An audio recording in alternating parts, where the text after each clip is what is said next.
Nia, hopefully koino. Kwa niaba ya jumuiya yetu sisi, yaani us, na nyuma yangu, mke wangu, tia moyo, mwenzi wangu, katika vitu vyote vizuri na vyema, tunaleta maamkio ya sherehe na mshikamano na jitihada inayoendelea. Na tunawatakia baraka bila idadi na vitu voti vizuri bila mwisho. I said, on behalf of our organization, and my house, my wife, my friend, my companion in all things good and beautiful, Moyo, we bring you greetings of celebration, solidarity, and continuing struggle. And we wish for you blessings without number and all good things without end. Zaidi ya hayo, tunashuhudia kama watu wa Kiafrika kwamba kama mwanzo wetu ilivyokuwa mkuu na mzuri, ndivyo utakavyokuwa maendeleo yetu daima, ikiwa tunathubutu kujitahidi kusema ukweli, kufanya haki na kutembea katika njia ya unyofu. I said, and furthermore, let this not be, no. We bear witness as an African people that as our beginning was great and good, so shall our development through eternity be if we dare struggle, speak truth, do justice, and walk in the way of righteousness. Hotel. Ashe. Eddie. On behalf of my house again and myself, I would like to say thanks very much to the Buffalo Kwanzaa Committee 2014, especially Sam Redford, Taliba Joanne Peters, Makeda Holly, and Halima Bonetta Rose for the invitation and opportunity to come and share with you one more time this beautiful celebration that we as African people all over the world have put together and made a living practice. So let's give them all a strong hand.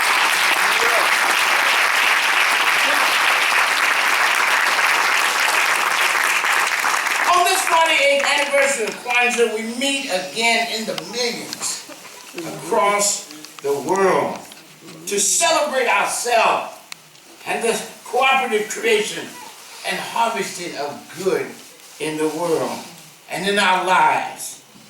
We meet also to reaffirm our rootedness in African culture and to recommit ourselves to this ongoing task our ancestors assigned us, and so they the divine to constantly bring good into the world and not let any good be lost. Kwanzaa is thus a special time for celebrating ourselves as a people. It is through this we practice ingathering of the people, special reverence for the Creator and the creation, commemoration of the past, recommitment to our highest values, and constantly the celebration of good in and for the world.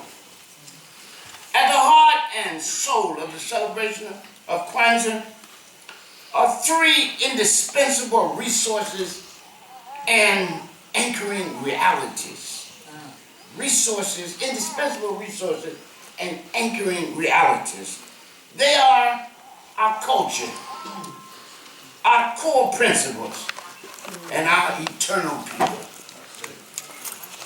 Our ancient and ongoing world-encompassing African culture serves as both Kwanzaa's source and Kwanzaa's sanction. When I say it serves as Kwanzaa's source, I mean our culture is that Kwanzaa is rooted in and reflective of our rich, ancient, varied, and world-encompassing culture. So Kwanzaa draws from the best of what it means to be African and human, and puts that in a ceremony of celebration of ourselves and all the good in the world. And when I say that our culture is Kwanzaa sanctioned, I mean that it is self-authorizing. Our culture is self-authorizing. It authorizes us to celebrate ourselves. Yes. We don't need permission Yes. to celebrate ourselves. We need and seek no permission to practice our principles or to return to the upward path of our ancestors. Yes. That's our choice. That's the second principle. That's self-determination.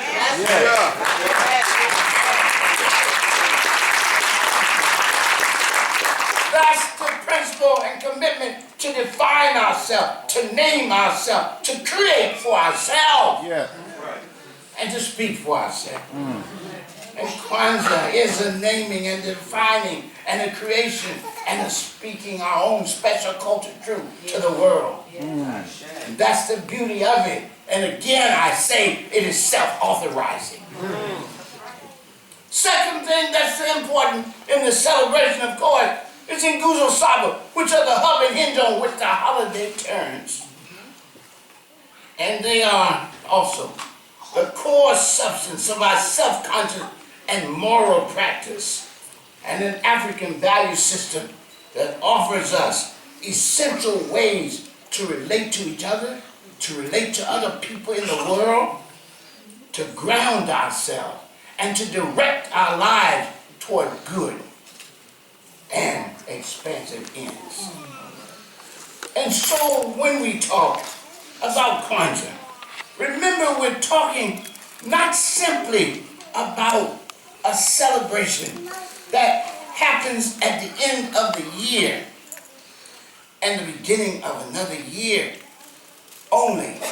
We're talking about that, but we're also talking about, as the annual Founders Message is titled, we're talking about practicing our culture and living our principles. Yes.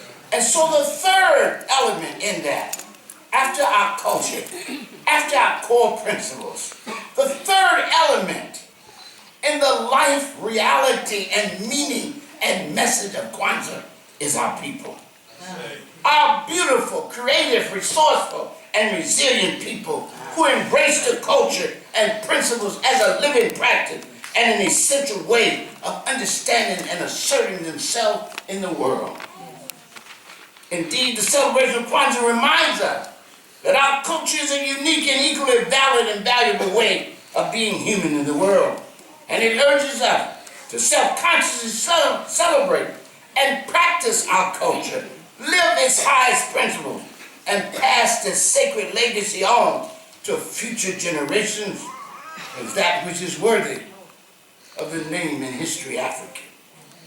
This season of Kwanzaa, as we celebrate family, community, and culture around the world, and recommit ourselves to the ongoing practice of bringing and sustaining good in the world, we find ourselves deeply involved in the continuing quest and struggle for justice for our people. Indeed, it is an ongoing struggle since we came to this country to free ourselves and to be ourselves, to be black people and African people, without apology, without evasion, without qualification, without compromise. We have the right and responsibility to exist and to speak our own special culture truth and to make our own unique contribution to how this country is reconceived and reconstructed and how the world unfolds in the interest of humanity rather than a particular race or class. We have a responsibility here, and so we struggle to live our lives in a beautiful and meaningful way. We struggle to live the secure, good, fulfilling, and meaningful lives we want and deserve. We have a right to be secure. We have a right to expect that when our sons and our husbands and our brothers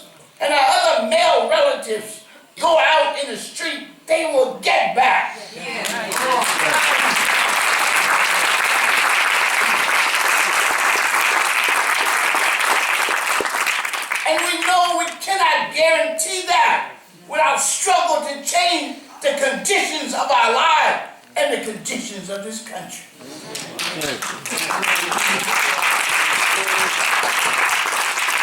This year, in the midst of a rising tide of resistance against police violence, general systemic violence, and racial and social injustice, we have to remember and reaffirm Kwanzaa's ancient and modern origins and the cultural views and values and practices which undergird and inform this global Pan-African celebration.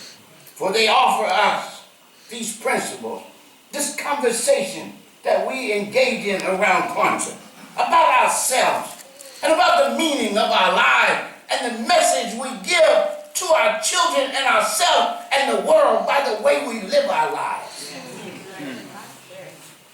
And so these principles and this Kwanzaa conversation offer us excellent ways forward on the upward path of our ancestors and culture. Kwanzaa has its earliest origins in the ancient first fruit or first harvest celebrations of Africa, and thus it provides us with a time for remembrance, reflection, and recommitment, and a focus on the cooperative creation and sharing of good in the world. To create a world of security for your sons and your daughters, for yourself and your loved ones, and for other vulnerable people requires a cooperative creation and sharing of good in the world. The modern origins of Kwanzaa are in the Black Freedom Movement and are informed by conversations and activities around freedom, self-determination, justice, cultural grounding, cultural revolution, return to the African soil for models of human excellence and human achievement, and always stress on the righteous and relentless struggle to be ourselves and to free ourselves. And Kawaida invites and encourages us in the tradition of our ancestors to pause and consider the meaning of our lives and the moral obligations we have to each other, others, and the world. Indeed, let me ask you this, people. Is it not our relations and our obligations that we embrace and honor that tell us who we are? Yes. So that Kawaida and the 7 principles talk to us about how to build relationships that lead to practices that define us as we are in the best of our culture. If we say we're kind, we have to practice kindness. Just like if we say we're a doctor, we have to practice healing. And if we say we're a writer, we've got to actually write.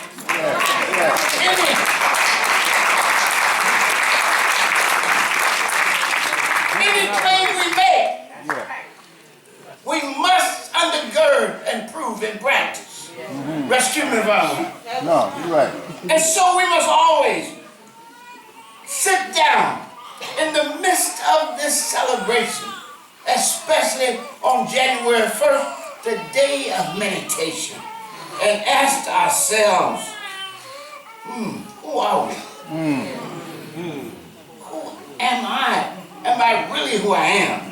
And am I all I ought to be? And then we must measure ourselves in the mirror of the best of our culture and ask how we stand. And then recommit ourselves, whatever level we are, to struggle, to bring forth from inside us the best of what it means to be African and human in the world. And we must always ask ourselves, how do we relate to and treat each other? How do we relate to others, especially the most vulnerable, the ill and the aged, the poor and less powerful, the orphan and the widow, the homeless, the stranger and the prisoner? What do we think of these people? The dominant society sees them as disposable groups. They have no heart for them.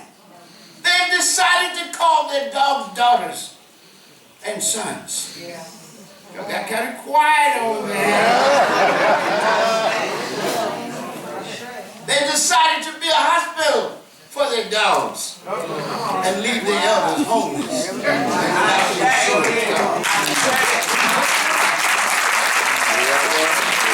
But our oppressor cannot be our teacher. Haven't I said that 1,000 times? Our oppressor cannot be our teacher. He's not morally or mentally qualified. And so what we must do always is speak for ourselves, define ourselves, name ourselves, create for ourselves, speak for ourselves. That's our task. Yes. You see, first we say, let's get together. But we must come there ready to be African. That's right. We say we are American by habit and African by choice. We don't need any practice of being American. They teach you how to do it every day. You don't need a correspondence course for it. They don't even charge you a tuition for it. All that it requires is not what you pay in money, but what you pay in the quality of your life, the quality of your thought, the quality of your practice, the quality of your relationships. And so we must find a way back to the upward path of our ancestors and how we relate to others is a question we must always ask ourselves. How do we relate, for example, to the other people oppressed, suffering, and struggling in righteous resistance in the world? How often do we think of Haiti?